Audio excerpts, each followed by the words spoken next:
Assalamualaikum warahmatullahi wabarakatuh. Alhamdulillahi rabbil alamin. Wassalatu wassalamu ala ashrafil anbiya'i wal mursalin wa ala alihi wa sahbihi ajma'in. Amma ba'd. Alhamdulillah thumma alhamdulillah biiznillah, dengan izin Allah Subhanahu wa taala kita dapat bertemu sekali lagi dalam perbincangan kita, itu berkenaan dengan kisah para nabi. Kita sudah sampai kepada kisah Nabi Adam. Sebelum ini kita cerita berkenaan asal usul beliau, asal usul baginda. Video sebelum ini kita ada bincangkan berkenaan perkataan pertama yang Nabi Adam AS sebut ialah Alhamdulillah. Okey, tayyib. Sebelum kita sambung perbincangan kita, apa khabar tuan-tuan, puan-puan, muslimin muslimat yang dirahmati Allah Subhanahu wa taala? Semoga berada dalam keadaan yang sentiasa sejahtera, dirahmati Allah dan dilindungi Allah sentiasa. Amin ya rabbal alamin. Pada hari Jumaat ini, hari yang barakah ni, penuh barakah ni, banyakkan selawat kepada junjungan besar kita Nabi Muhammad sallallahu alaihi wasallam. Allahumma sholli ala sayidina Muhammad wa ala ali sayidina Muhammad. Tayyib, tanpa membuang masa, kita terus kepada perbincangan kita. Kita telah memperbincangkan berkenaan dengan asal usul Nabi Adam. Bagaimana iblis sendiri dalam keadaan Nabi Adam belum ditiup roh, dia telah melawat, melihat titik-titik lemah yang ada dalam manusia itu. Khalifah yang pertama itu, ataupun manusia yang pertama itu, dia dah lihat dah ada rongga. Sebab tu dalam hadis, mafhum hadis yang lebih kurang maksud dia, syaitan itu berjalan dalam darah. Jadi maksudnya ada rongga-rongga yang dia boleh tembus untuk apa? Untuk membisikkan kejahatan lah. Itu yang kita, antara yang kita boleh tafsirkanlah begitu. Okey, tanpa membuang masa, kita terus kembali kepada ayat daripada surah Al-Baqarah, ayat 30. Allah Subhanahu wa taala berfirman, wa id qala rabbuka lil malaikati inni ja'ilun fil ardi khalifah. Dan ketika Tuhanmu berfirman kepada para malaikat, aku hendak menjadikan khalifah di muka bumi. Qalu ataj'alu fiha may yufsidu fiha wa yasfiku ad-dima'a wa nahnu nusabbihu bihamdika wa nuqaddisu lak. Mereka berkata, adakah engkau hendak menjadikan orang yang merosakkan dan menumpahkan darah di sana, sedangkan kami sentiasa bertasbih dengan memujimu dan mensucikanmu. Qala inni a'lamu ma la ta'lamun. Kata Allah SWT, Allah tak kata apa yang malaikat kata tu salah. Allah tak kata, mereka tak akan buat kerosakan. Mana ada, aku confirm, aku Tuhan. Allah tak kata begitu. Allah kata, inni a'lamu ma la ta'lamun. Sesungguhnya aku tahu, aku lebih mengetahui, ya. A'lamu tu aku lebih mengetahui apa yang tidak kamu ketahui. Di sini Allah tak kata malaikat salah. Itu yang menariknya. Kalau kita, kalau boleh, kalau anak kan, kalau student kan, kalau boleh nak salahkan dia je kan. Nak cari salah. Tetapi Allah tidak begitu. Maha suci Allah. Allah dengan penuh kebijaksanaan dia memperakui sebenarnya bahawa, tidak menyalahkan bahawa apa yang malaikat risaukan itu betul. Dia ada ilmu tentang itu barangkali.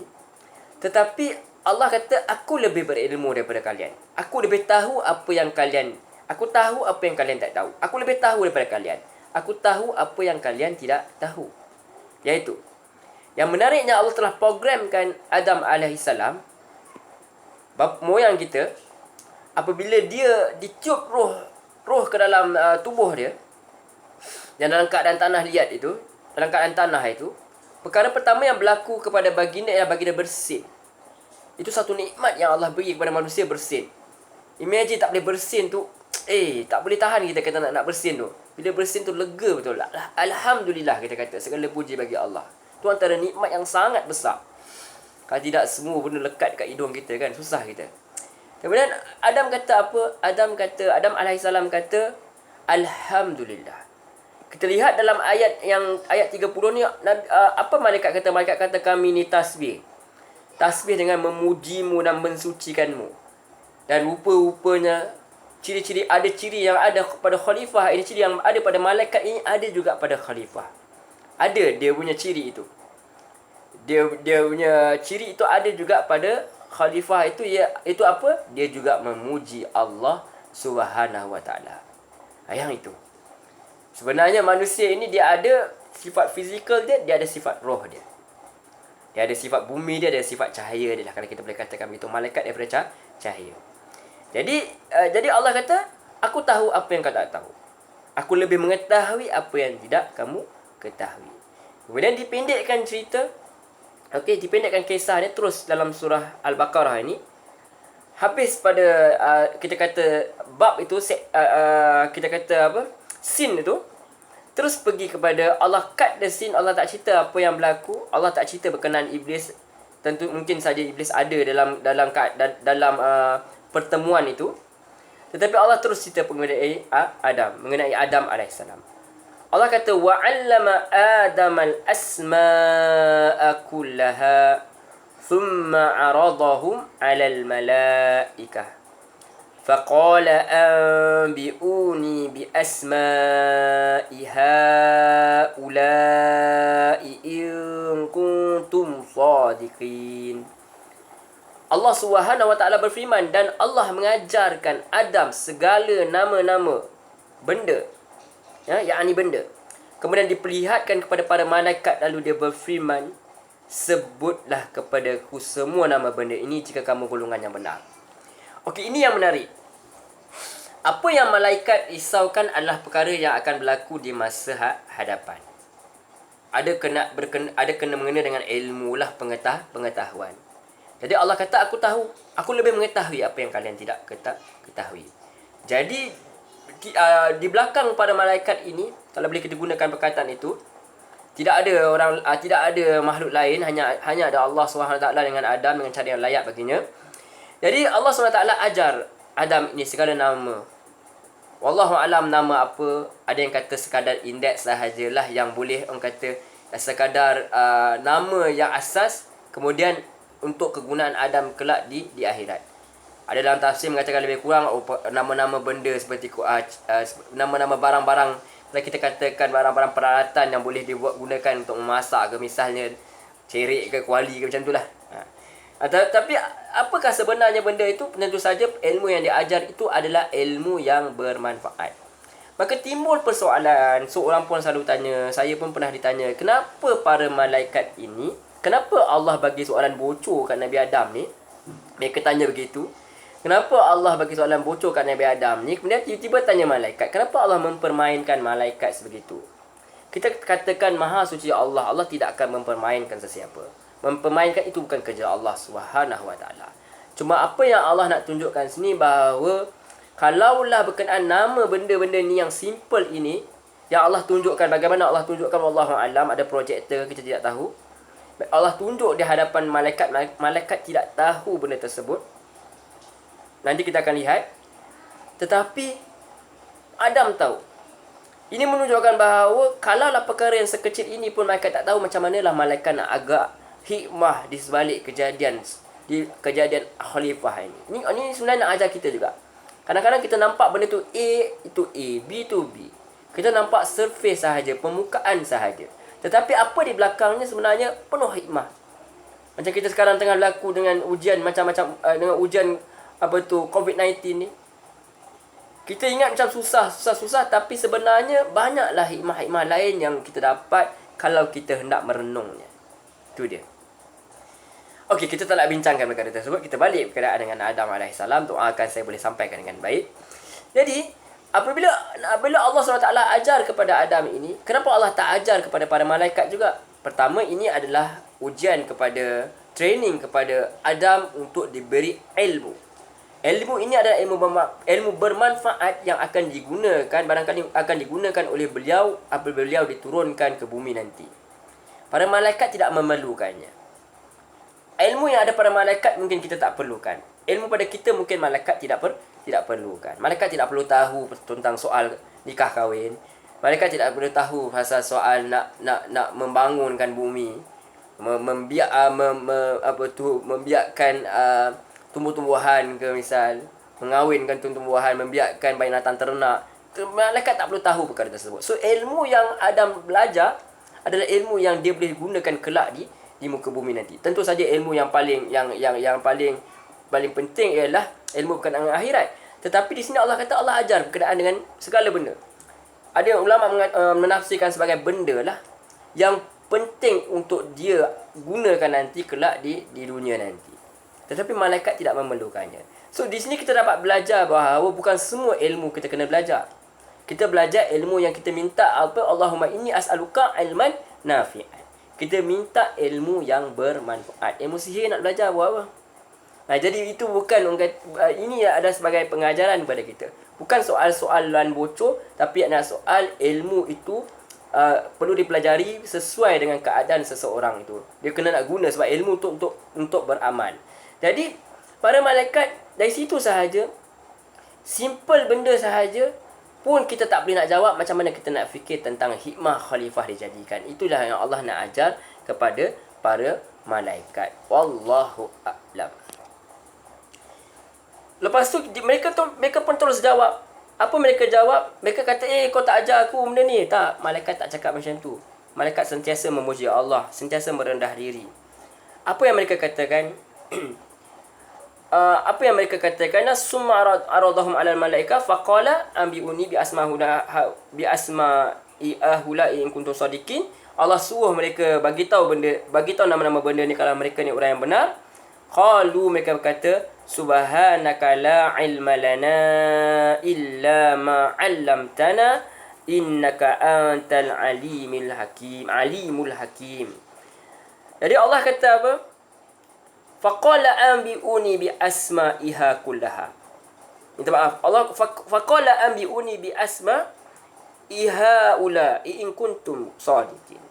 Sekali lagi, faqala, lalu dia berfirman, Allah berfirman kepada malaikat, ambi'uni, terangkanlah kepadaku, bi asma'i, tentang nama-nama, haula'i, benda-benda itu, in kuntum shadiqin, kalau kamu orang-orang yang benar. Itu yang kata Allah kepada malaikat. Kalau betul kalian rasa macam malaikat Adam ini maaf, khalifah ini akan buat kerosakan kelak, maka cuba kalian cerita, bagi tahulah sikit kat aku apa nama benda-benda ni. Apa kata para malaikat? Malaikat sedar bahawa Allah sedang menegur mereka, sedang mengajar mereka sesuatu.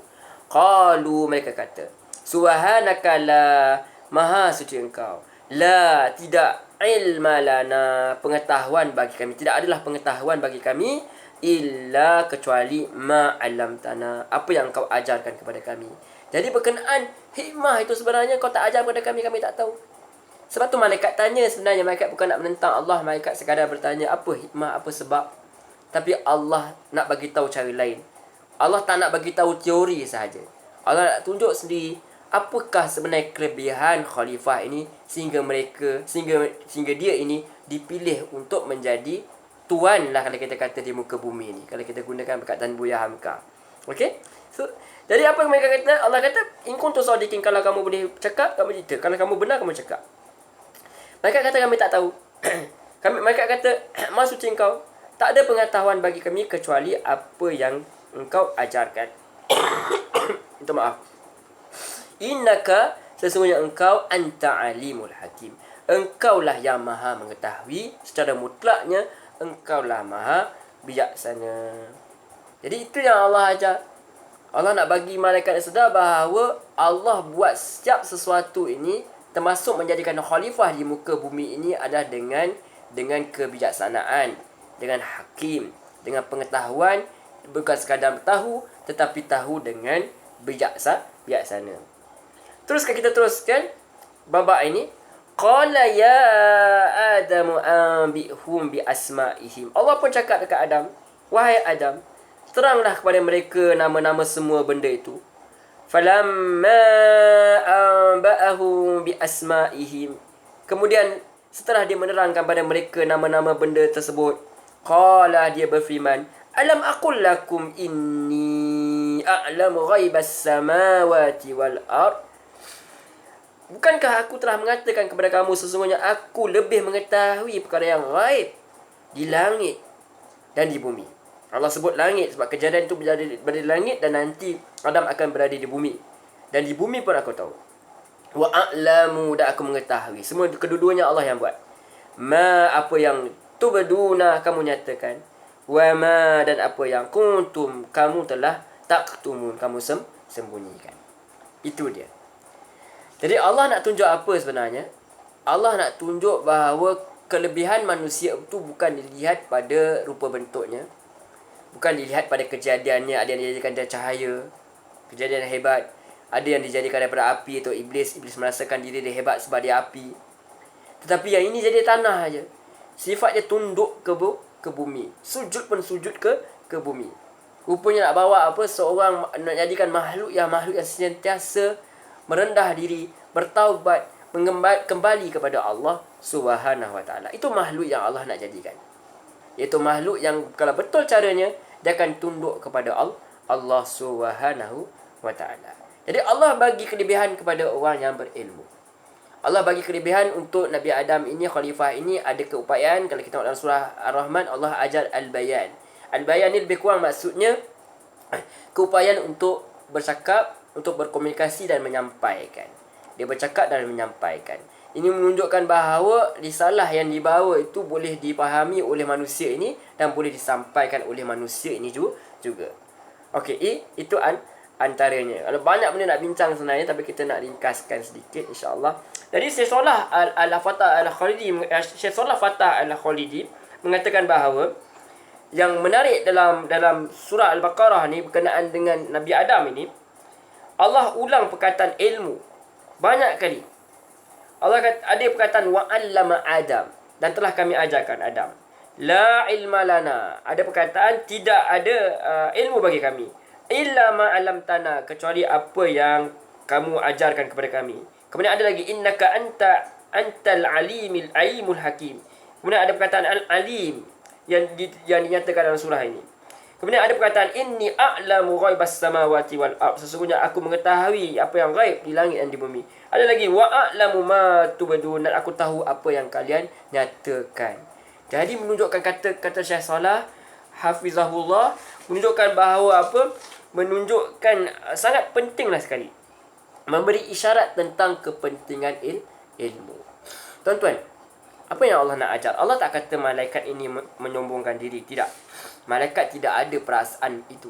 Tetapi manusia ada masa bila dia orang yang ahli ibadah misalnya, dia menyebabkan diri dia merasa diri dia suci daripada orang lain. Lihat pernah dalam satu hadis, di mana satu orang lelaki telah membunuh 99 orang. Dia tanya kepada ahli ibadah, boleh tak aku bertaubat? Lebih kuranglah maksud dia, perkataan dia, mafhum hadis. Boleh tak aku bertaubat? Dia kata, no chance bro. Bahasa kita lah. Kemudian apa jadi? Dia bunuh lelaki tersebut. Cukuplah 100.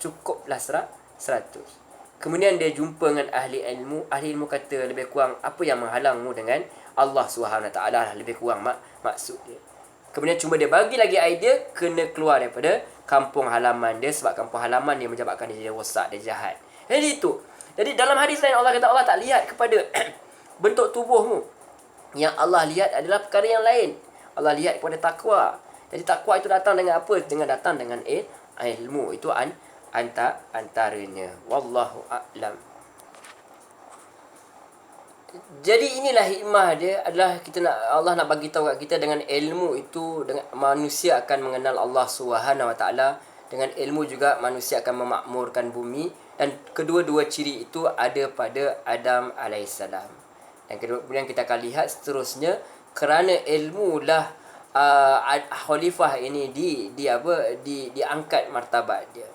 Biasa malaikat ada kelebihan ilmu dia dari segi daripada diri dia sendiri, sesuai untuk mereka. Manusia itu ada kelebihan dia sesuai untuk manusia juga. Tetapi dia dijadikan khalifah, maka para malaikat akan membantu khalifah ini untuk apa? Untuk memperjuangkan, untuk menyampaikan risalah juga, untuk menyenangkan kehidupan mereka di muka bumi kelak. Dan ada para malaikat yang menghantarkan risalah, iaitu Jibril. Ada yang menurunkan hujan, ada yang mendoakan, mengaminkan doa. Semua itu adalah untuk apa? Mengiktiraf, untuk membantu khalifah ini untuk memakmurkan bumi dan tentu saja menyebarkan ajaran Allah Subhanahu Wa Taala. Taib, itu saja yang kita nak tahu, bahawa kelebihan pada Adam alaihissalam adalah kelebihan kepada ilmu. Jadi kita kena belajar ilmu. Ilmu itu mestilah ilmu yang bermanfaat, sama ada untuk di dunia dan akhirat. Tentu saja untuk dunia dan juga untuk akhirat. Dan tentu saja untuk membawa kita kepada ketundukan kepada Allah Subhanahu wa taala. Itu saja untuk kali ini. Insya-Allah pertemuan yang berikutnya kita akan bincangkan berkenaan bagaimana diperintahkan kepada para malaikat ini, termasuk iblis lah sebenarnya, semua makhluk yang ada di situ untuk sujud hormat sebagai memperakui bahawa kelebihan ilmu yang ada pada Adam, pada khalifah ini, dan juga memperakui kekhalifahan mereka di dunia kelak. Wallahu a'lam. Okey. InsyaAllah kalau ada sebarang salah silap, jangan lupa turunkan di ruang komen. Kadang-kadang ada tersasul ayat Quran, dia boleh betulkan. Kadang-kadang saya pun tak perasan nak betulkan komen, tak tahu video yang mana. Ya, tuan-tuan boleh tolong saya untuk melakukan perkara tersebut. Kalau ada tambahan, boleh kongsikan dalam ruangan komen. Dan boleh tolong share-sharekan video ini, insyaAllah. Moga ada manfaatnya. Okey, jangan lupa banyakkan, teruskan beramal, teruskan selawat. Kita ada beberapa hari lagi di bulan Ramadan. Mudah-mudahan Allah sentiasa merahmati dan mengampuni dosa kita semua, insya-Allah. Amin ya rabbal alamin. Kita tutup dulu pertemuan kita dengan tasbih kafarah. Subhanakallahumma wa bihamdik, asyhadu an la ilaha illa anta, astaghfiruka wa atubu ilaik. Wa sallallahu alaihi Muhammad wa ala alihi washabihi wasallam. Walhamdulillahi rabbil alamin. Wassalamu alaikum warahmatullahi wabarakatuh.